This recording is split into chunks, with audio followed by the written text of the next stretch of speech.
Trey Benson.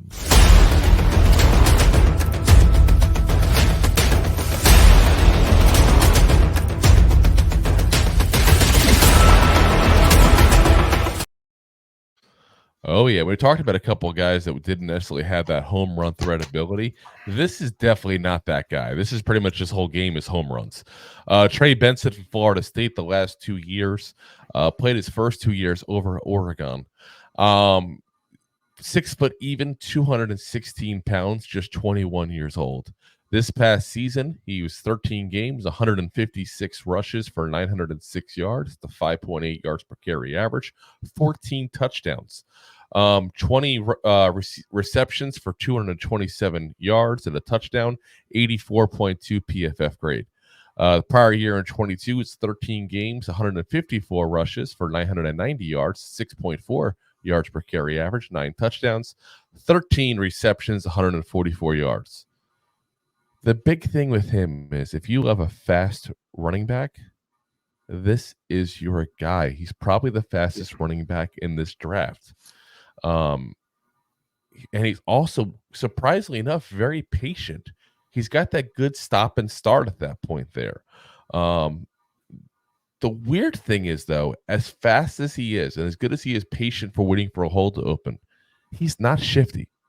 If he can't make it through that hole, he's going to get stopped pretty easily because he locks power. He's not the best at breaking through tackles, and he's not very shifty. He's got that straight line speed at that point, basically. And there's plenty of guys who make a good career at that kind of thing as long as they can keep their speed long term and don't get injuries in this league at that point.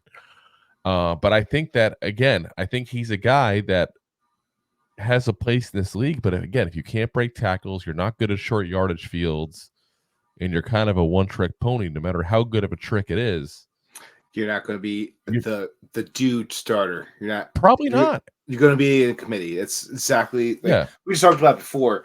Like, imagine Lloyd with Allen. Like, imagine Trey with Allen. Yeah, I mean, Benson would be a good match with Allen as well. Again, Allen does the stuff that these two guys don't do, and that's what I'm saying. These guys have roles. These guys have spots they'll be in the NFL. There's no doubt about it at that point. They're legitimate NFL players. It's just a matter of, can these guys also, be okay with not being a star and being part of a committee and being part of a group? Some guys have that mentality, some don't. Some guys want to be headaches when that happens, especially if they've been a star and a stud their whole life. This is the NFL, though. Things happen. Things change. Yeah. Everyone's a star and a stud. Yeah. And like I said, I think he's a good player. I'm not knocking him by any means. But, I mean, even look at the receptions.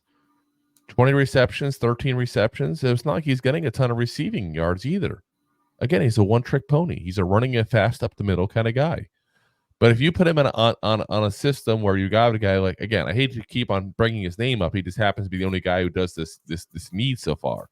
But put a guy like Braylon Allen in there, let him bash up the middle, and then all of a sudden, when everybody's a little banged and tattered up, put Trey Benson in there trying to do the home run. That could be a hell of a duo, and it works obviously with other people as well. I'm just saying, like, there's a spot in the NFL for Benson. I'm just not so sure it's a starting role or a star role, but I think there's clearly a spot in the NFL for him. Thanks for listening to Two Giant Goofballs, a New York Giants podcast. We appreciate your support. Thanks so much.